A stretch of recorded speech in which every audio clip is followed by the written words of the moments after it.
atong balikan mga boss ha, sa wala pa ang eleksyon, atat kay sila atong pagpinirmahay, no? Unya karon diha sa Senate ato magyud nang taga-agrespeto ang ilang desisyon diha. Klaro kayo nga dili na gyud ni madayon. Pero ako, labing tinuod, dili jud pug gusto anang impeachment, no? Daghan kay kog pamaba kontra anang impeachment. Pero diri atong balikan ang nahitabo kaniadto sa wala pa eleksyon.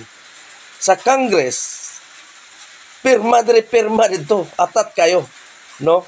Tungod kay na sila'y gusto kuhaon. Tataw kay ni. So ato ning balikan tungod kay maskin pagpobrita, apil ta ani mga kwartaha.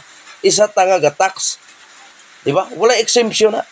Pareha tag tax. Hinon gamay ra man tag nahimong tax kay gamay ra man tag kita apan way pili kita tanan mga pobre.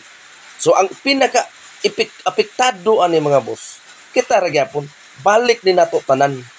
So magpasalamat na lang ta sa mga congressman nga doon na sila gipambuhat karon mga ayuda pinaagi anang sa pamandiha ato ang nakuha sa ato ang barangay. Salamat na lang ta ug sa tinuod nga mga congressman nga naadyoy panglantaw natong mga nasa ultibo, nasa ubos. Muna tinuod mga boss. Pero ug atong sutaon para nako murar tag gilingaw-lingaw, murar tag kanang gidula-dulaan, no? Tanawan niyo, trade in ninyo.